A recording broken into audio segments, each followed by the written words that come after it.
a group photo. Sorry.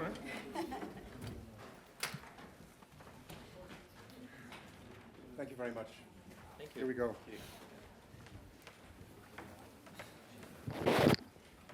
Tisné? Yeah.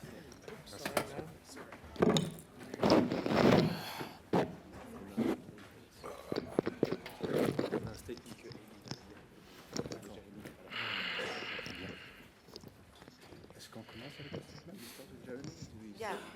Ali, do you want to start with it? D'accord, I'll introduce you first.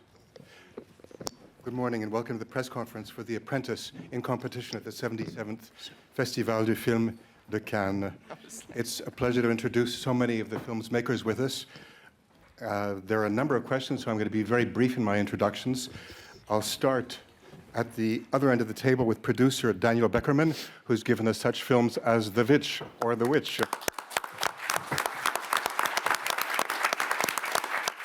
Next to him, Jacob Jarek. He also produced Ali Abbasi's first feature, Shelley, as well as Ali's 2022 competition entry, Holy Spider. Producer Jacob Jarek.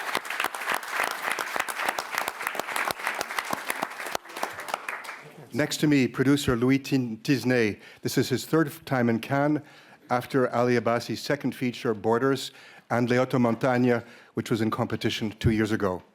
Louis Tisné. Next to him, Amy Baer, executive producer and an originating producer. Her other credits include Jerry and Marge Go Large, Brian Banks, and Mary Shelley. IMDb relates that the films she supervised and produced have collectively taken in over $2 billion, but it doesn't mention if those are real dollars or Donald. Where's that money, Amy? Amy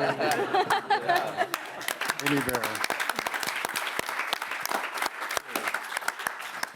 Next to her, the scriptwriter and producer, Gabe Sherman. Gabe's the author of the best-selling biography of Roger Ailes, The Loudest Voice. He also produced the TV series based on his book. Gabe Sherman.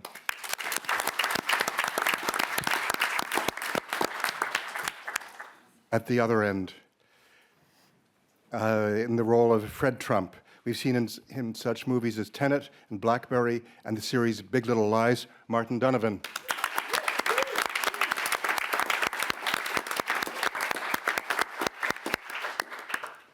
Maria Bakalova is the Oscar-nominated actress from Borat. Her performance also earned her nominations at the BAFTAs, Golden Globes, Critic Choice Awards, Screen Actors Guild, and a dozen of others nominations. In the role of Ivana Trump, Maria Bakalova.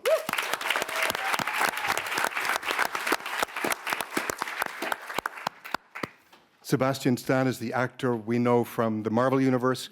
We've also seen him in Steven Soderbergh's Lucky Logan and as Tonya Harding's husband in I, Tonya. He took the Best Actor prize in Berlin this year in the role of Donald Trump, Sebastian Stan.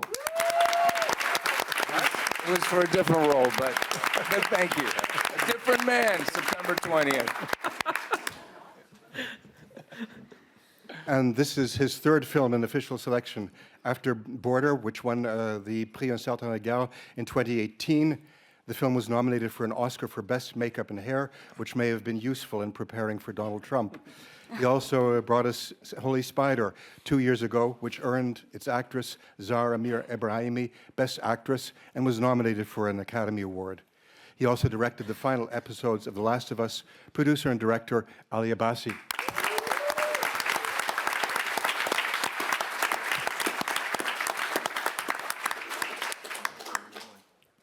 Amy, you mentioned that you had a statement. You're going to read something from our esteemed colleague. Esteemed colleague, who's a method actor, doesn't want to leave his engagements. So this is a message from Jeremy Strong. You know,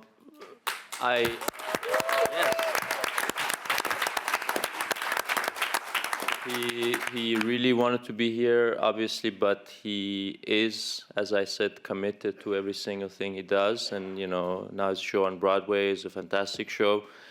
And he cannot simply leave the work. And I'm going to read it in my broken English. And if I have grammatical mistakes, you correct me. So here it goes. I deeply wish I could. This is great because they're really big. I deeply wish I could be there with you right now, but I'm on stage in New York doing Henrik Ibsen's play, An Enemy of the People. Enemy of the people is a phrase that has been used by Stalin, by Mao, by Goebbels, and most recently by Donald Trump when he denounces the free press and called CNN, NBC, ABC, CBS, New York Times the fake news media, an enemy of the people. We're living in a world where truth is under assault, and in America, that assault on truth in many ways began in the malevolent paralysis of Donald Trump apprenticeship under Roy Cohn. Cohn was called an assault specialist by the National Law Journal, and this perilous moment in history we are experiencing Roy Cohn's long, dark shadow. His legacy of lies, of outright denialism, of manipulation, of flagrant disregard for truth has reached a terrible fruition. Ali Abbasi, wrongly written, but, you know. Ali Abbasi has made a monster movie where one gets the other. It's an attempt to understand, in the words of the 11th century Persian poet Omar Khayyam, how yesterday this day's madness did prepare. That's it.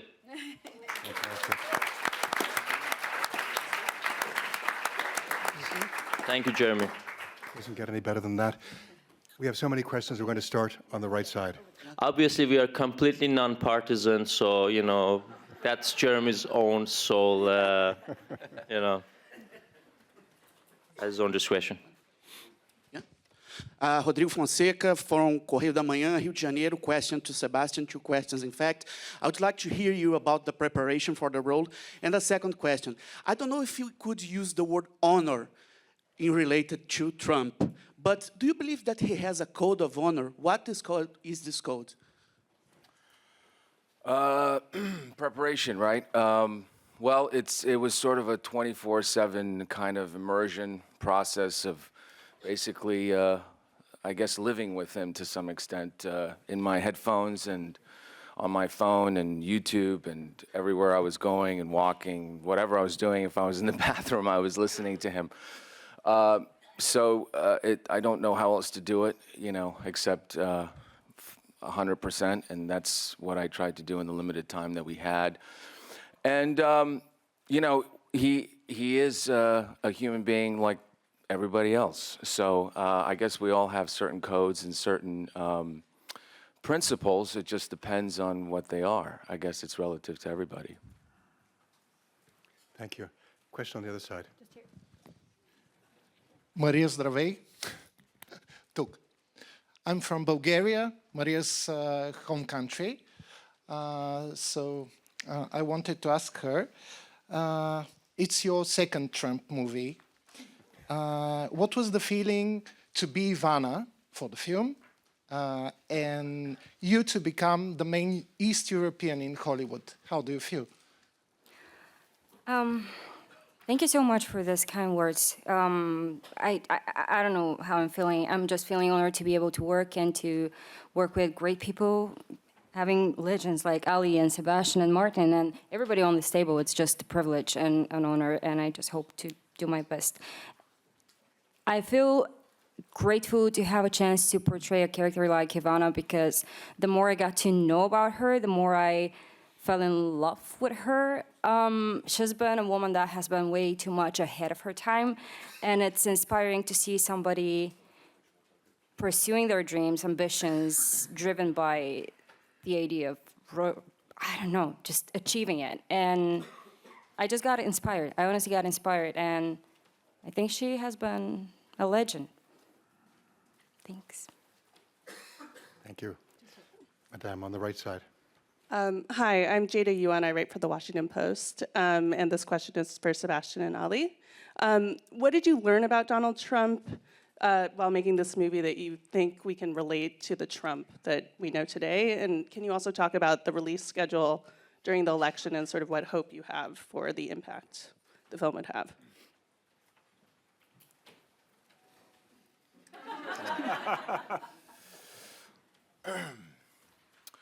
What did we learn? What did you learn?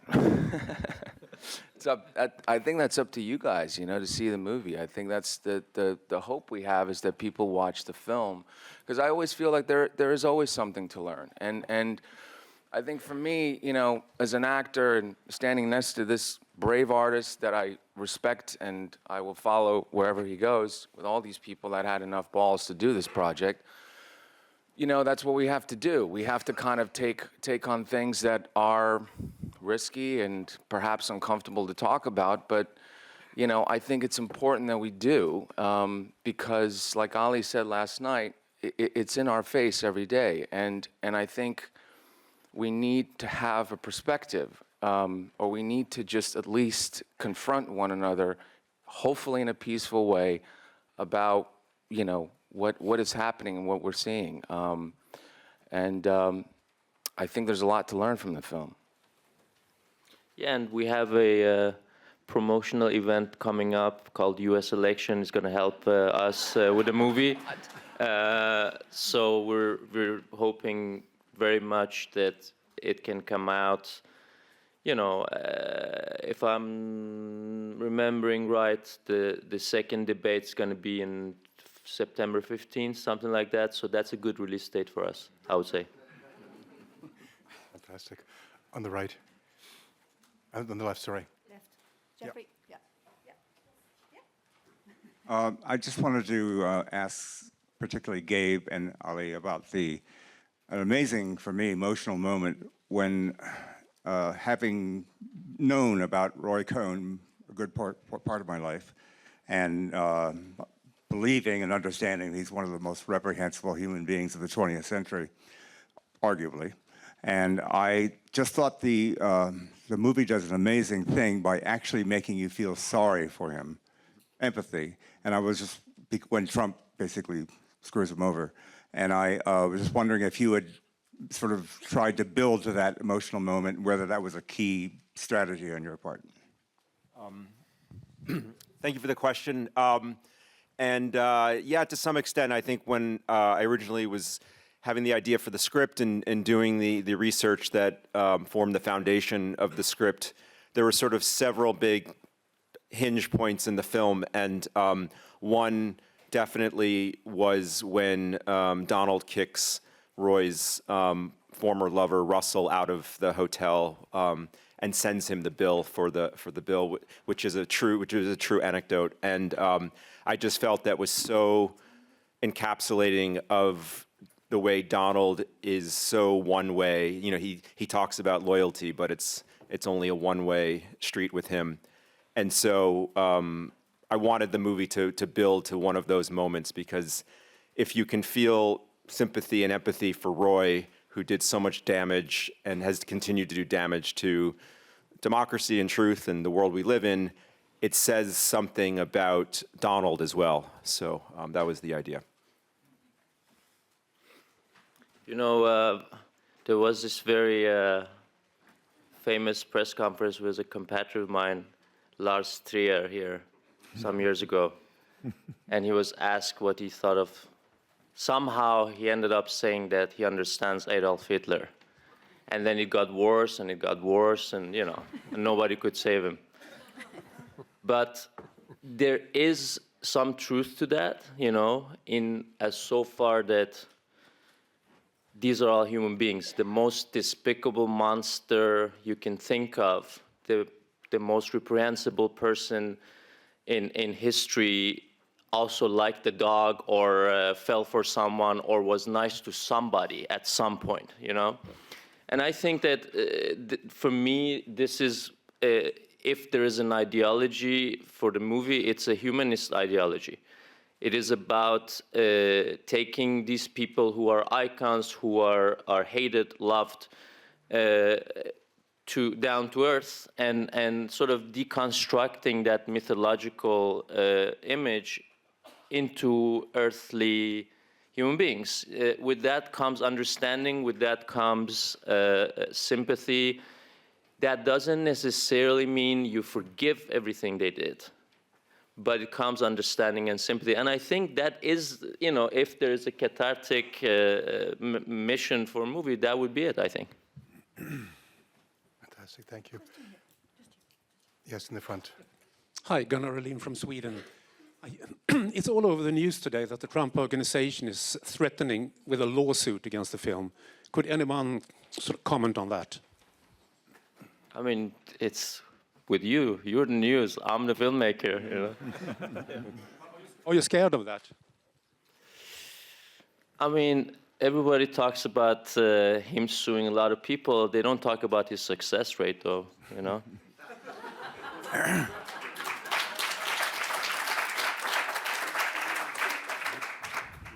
We encourage them to actually see the film. Clearly, they haven't yet.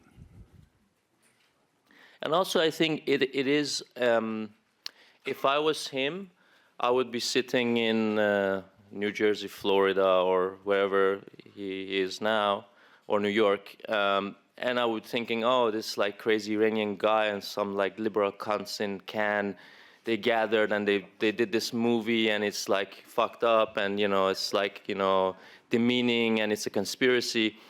But as you say, I really think that I don't necessarily think that this is a movie that, you know, he would dislike. I don't necessarily think he would like it. I think that I think he would be surprised, you know? And you know, like I said before, like I would be happy. I would offer him to go and meet him wherever he wants and talk about the context of the movie, have a screening and have a chat afterwards, you know, if that's interesting for anyone, you know, of Trump campaign people here. Question at the back on the left. Steve Weintraub, Collider. Ali, I'm curious, I'm fascinated by the editing process, and I'm curious how this film changed in the editing room in ways you didn't expect going in. Well, thank you for the question. You know, as a filmmaker, I am really a representative of a team, you know. I know it's a banal thing to say, but I am, you know, and I'm happy that you guys think that everything on the movie is me, but, you know, in reality, a lot of that and a lot of the sort of the thought process, a lot of the rhythm, a lot of the really important decisions are made in editing. I think, you know, I've had the, you know, as someone like, in a way, like if you grow up chubby and you know, then you lose weight and then, you know, every time you think about like eating food, you're like, okay, I was a chubby teenager, I have to eat less. It's like, I've been hearing so much that I make like slow movies with deliberate pacing. And I was like, now I'm gonna make a fucking fast movie, you know? You know, and I have to. And I think it's in the nature of this movie, in the manic nature of this character and this world and universe, it has to have that manic pace. It has to feel short, hopefully.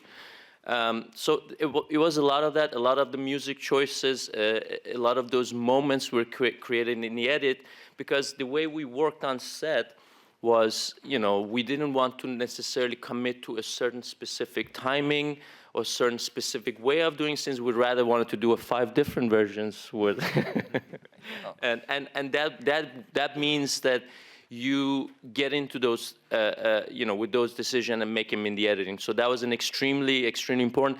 And here I appeal to all the producers and financiers out there. The silent movie era is over. Nobody is editing movie in 12 weeks anymore. Stop putting that in budget. Start at 30, 35, and then we can talk. I don't think you had 35 weeks, though. Actually, there's one thing we should mention, which is, you want to talk about Olivia and Olivier? We had 2 editors, because the way that Ali and Casper were shooting, there was probably double or 3 times the amount of footage that you normally have. So Olivia, who is Ali's editor since Shelley, right, since the beginning, then we added another editor, Olivier Buguécouté, who works with Joachim Trier, and it was a beautiful collaboration. Yeah, because in a way, like what I love to do in the editing is like a debate, you know, and therefore I think, bless you, I think it's a good idea to have more than 2 people, you know, because then you can discuss ideas and then you can sort of, you know, have a debate instead of being about taste. I think that's the most important thing for me. I try to get out of my own taste when I make movies. Thank you. On the left. Oh, sorry. Hi, Shireen Sharif from BBC World Service.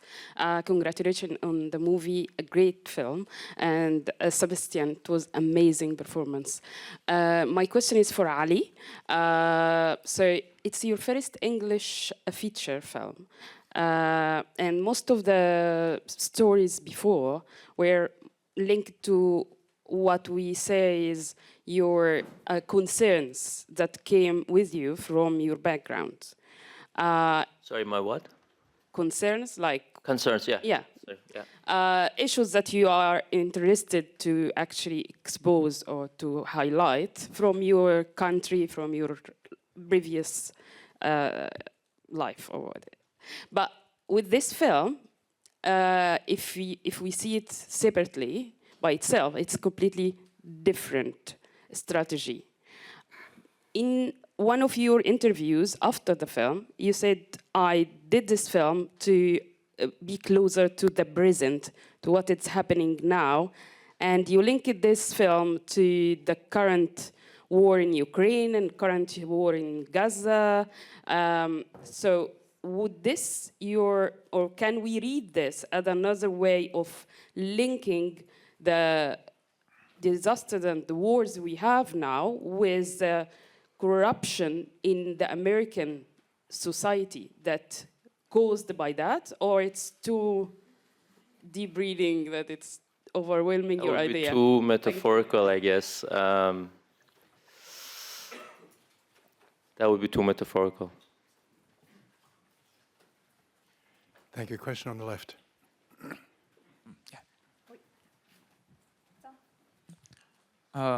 Добрий день, Мария Бакалова. Аз Мурас Кирибаев, журналист от Казахстан. Завершил съм университет в България, затова много се радвам да те видя, Мария, в такъв филм. Поздравления за ролята. Now in English. My name is Uras Kiribayev. I'm really happy that Maria Bakalova beautifully reprised such a role in Ali Abbasi's movie. And my question goes to her. How did you get this role, first of all? How easy was it? And if you could speak a little more in detail about being an Eastern European who made it in Hollywood, and whether you or other representatives from this region get typecasted today in the industry, or now this is slowly getting to an end. Thanks a lot. Thank you so much. It's such a pleasure to meet you. Thank you. It's really nice to hear a language that you know. I don't know where to start. I have to say that the first time that I got the chance to read something about the script I read in the same day, same hour, I think, and I saw Ali Abbasi attached. He's going to be directing, and I love his work. I love his work since Shelley, Border, Holy Spider, everything. You're such a visionary director, so I was like, I'm able to be auditioning as many times as possible to be getting this role. And I remember I was shooting a movie in New York and quickly asked my hair and makeup people to put a little bit of a makeup, a little bit of a hairstyle, and try to get in the shoes of this lady that I didn't really know a lot about. And I took a few pictures, and I wasn't required to do something like a self-tape or anything at this point, but I just recorded something, improvised, and I asked my manager, can you please send this? Can you please send this? And she sent it, and then I started the auditioning process, and it's been just wonderful to have a chance to collaborate while auditioning, because I remember you were guiding me and giving me different notes and directions and trying this and that, because it's important, especially playing a real human being. You want to play them with depth and dignity, of course, with good and bad sides, but you want to play the right person. So it was an auditioning process. I was lucky enough to have a chance to be a part of this auditioning process because, as you know, it's still unfortunately rare to get a chance to even audition if you're coming from that region of the world, from Eastern Europe. And that's my dream, to just bring more chances and opportunities for people like us, because I grew up not really recognizing myself on screen, and ever since this wild journey with me going through similarly like Ivana, to the United States, the land of freedom and opportunity happen, I just wish to shine light on people from my region of the world and try to bring chances and expand the collaboration between the Eastern and the Western side. Yeah. Fantastic, thank you. So thank you to Ali, to Amy, to everybody here to have a chance to be here today. I'd like to ask the two other actors. There's so much visual material of the real characters on YouTube everywhere. Is that a help or is it limiting as an actor in preparing? For me, it was a huge help because Fred's not, he's not an iconic figure like Donald, and so I think most people wouldn't have known who he was or what he looked like or what his mannerisms were. But actually, the production found a video of him accepting an award in New York City, and it's about a 5-minute speech. And I just played that over and over and over and over again, and picked up on his rhythms, and went from there. Stan. Yeah, I mean, it was the Rona Barrett 1 hour or something interview that I found online, and I watched that incessantly. I mean, but for me, it was kind of actually I had to distance myself from a lot of the stuff from today, and really go back to and we were lucky in the sense that there's a lot out there to sort of see and watch and read, and a lot of interviews that he gave in that time, archives in New York Times and the New York Magazine and the first cover he got and all that. So it was a huge help. Thank you. It's also a interesting time because it feels like, these characters, they have like 4 different lives, I think that's what's interesting about the man, the character, the legend, the politician, Donald Trump is, if you look at his developments in every decade, it's a different person. It's a different person. And that's why I think what Sebastian has done, what Jeremy has done, Maria has done, what Martin has done, it's so remarkable because it's like you have to, it's not as simple as, you see a YouTube video and you say, there's a guy, like I'm doing my way. You have to pick that moment in time which fits to this moment in time where we're doing things.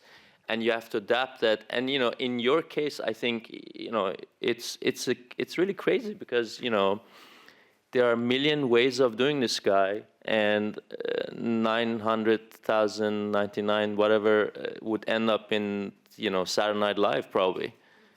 And I still don't know, and I hope that you agree with me. I don't feel we're there, and I still don't know how we didn't get there.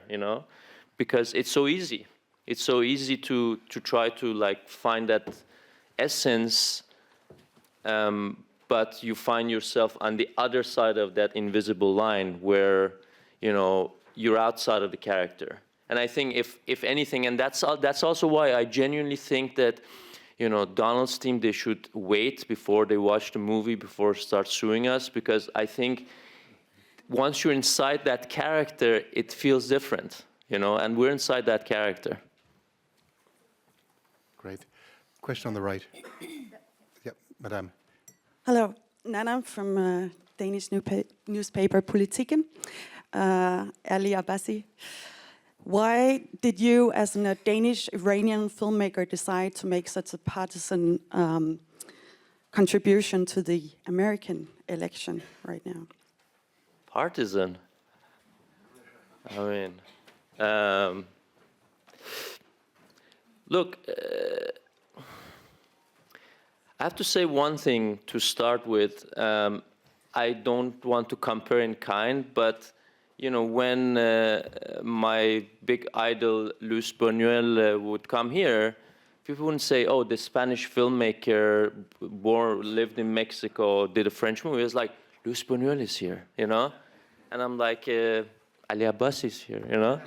So you know, I think in that way, next time I'm going to go to Japan, you know, it's like, again, he's up there. It's not to compare, but my point being that I don't think that for me there's a linear journey to, okay, let's address things in Iran and then in Denmark, and now it went well, now go abroad, you know? But at least for me, and I think you touched upon it a little bit, and I, you know, spoke about it a little bit last night, I think that in the past, you know, 5, 6 years, or, you know, some years, my optimism about the world has faded. You know, my optimism about, oh, we're gonna, against all odds, be able to, you know, whatever, like accomplish the humanistic project and whatnot. And I've been increasingly frustrated by my colleagues, by myself, because I feel like we're like, you know, becoming too, you know, navel-gazing, you know, and becoming too like inward-looking. And like I said, it's safer, it's nice, it feels better to you know, push out those distractions and say like those wars and political debates and stuff, they come and go, and the corrupt politicians come and go, and they don't concern me, but they do concern us, you know, they do concern us. And when we go out, there is a vacuum there, which is, which is filled by, you know, Chinese government propaganda movies, Iranian government propaganda movies, or Pentagon entertainment arm. You know what I mean? It's it's messy. It's not, you know, necessarily, you know, the art with the big A, the way I want it, which was my playing field. So now I'm playing in their playing field. But I do think it's important that someone does it, you know, and I hope that someone else does it too, you know.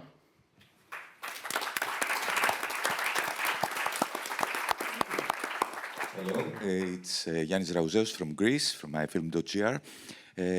I'd like to address a question about the general pressures that you faced behind the curtains.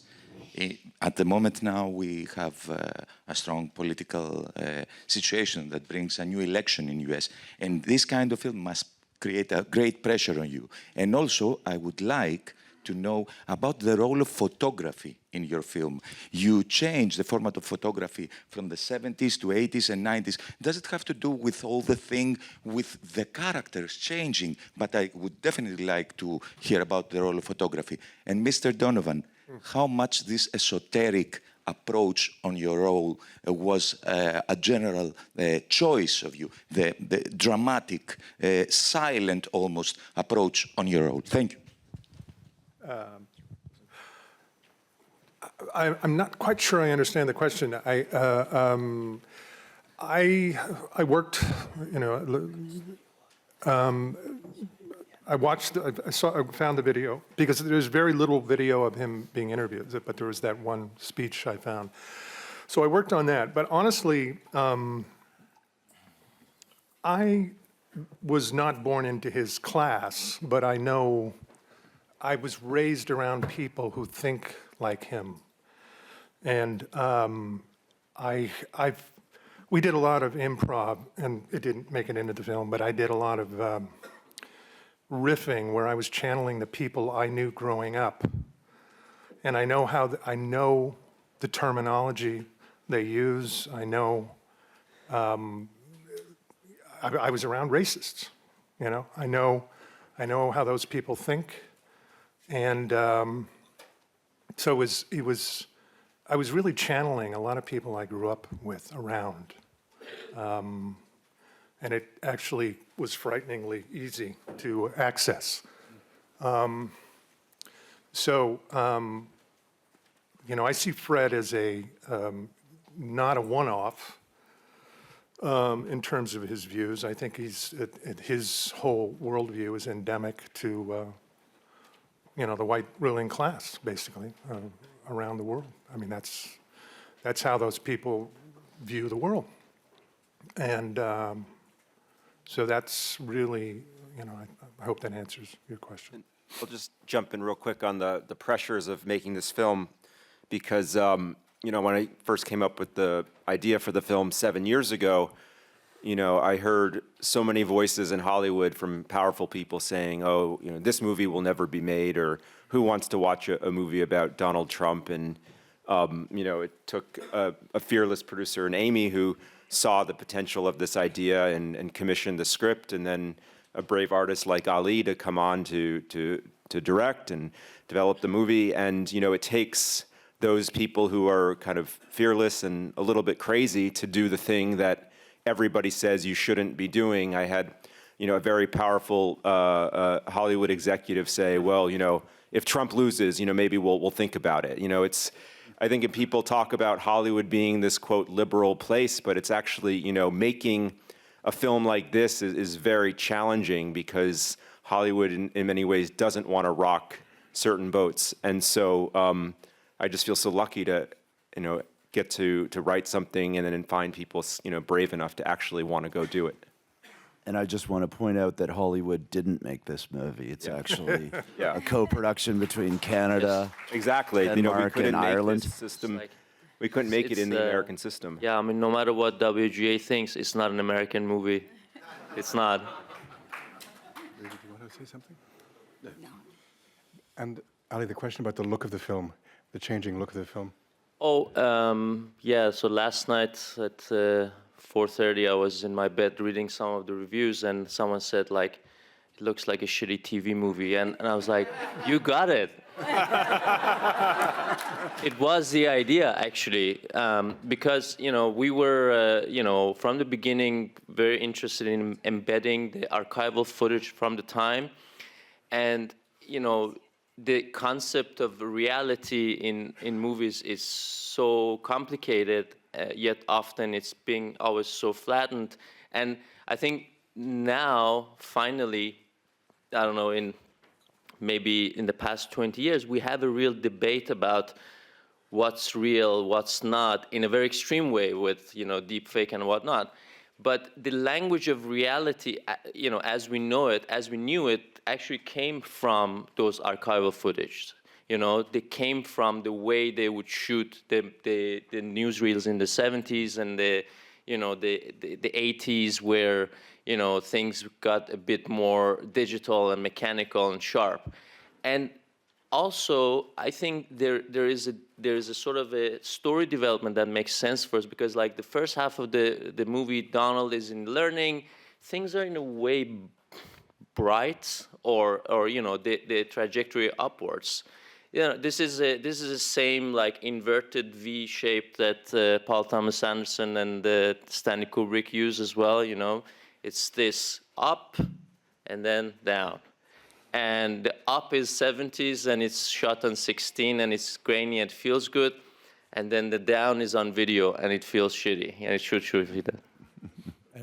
And a lot of that look. We have a question on the right. Yes. Here. My name is Hussam Fahmi, a film critic from Egypt. I have two parts of the question. First, for Sebastian, maybe you can tell us more how you play Donald Trump without sound like Saturday Night Live character, too cartoonic, how you will be able to do it in a more humanistic way. And for Ali, many people in the world are also pessimistic about the present and the future of the world like you. Do you think you will be able one day, or you would like to do one day also a movie about the monstrous evil side also of Joe Biden, or not? The sequel. Sorry, but the last part of your question? Would you like to do one day a movie about the evil side of Joe Biden also, or not? You can cast Martin. If you want to play Joe Biden. Oh, me? Oh, yeah. Evil side of Joe Biden. You asked me that? I just volunteered you, but. Oh, thank you. I'm not old enough.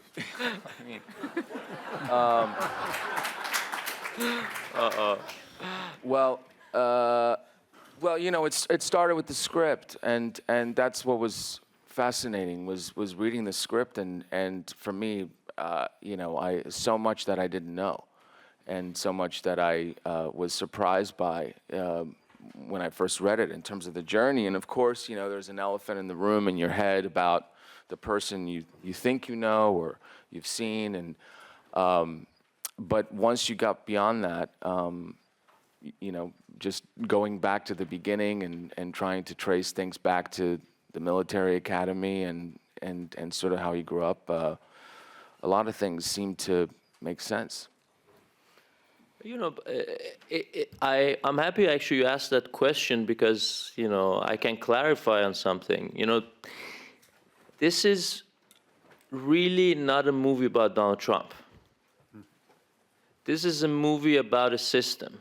This is a movie about a system and the way the system works and the way system is built and the way the power runs through the system. And then, you know, Roy Cohn, he was an expert in using that system, utilizing that system, and, you know, he taught Donald Trump. There are many other people, you know, it would be you know, my life would not allow me to, you know, do biopics of every single one of them. But also, I think it's important to look at it this way. You know, this whole, at least seeing from my side, you know, from my, like the Iranian side or whatever you would call it, the idea that there is a very sharp divide in the United States between conservatives and liberals, I think it's a fantasy. You know, I think a lot of these people, they go to the same charity events, they go to the same galas, they went to the same schools. You know, they're you know, it's like, suffice to say, the guy who created MSNBC in 1993 created Fox News in 1996. That's the structure you're dealing with, and you know, I think Kurt Vonnegut said it very well. You know, there are two parties in the United States: the parties of winners and the party of losers. So I don't think we need to do a movie about every winner and every loser, you know, but there you have one. Fantastic. Thank you so much for joining us. I'm afraid our time is up. Thank you for the film.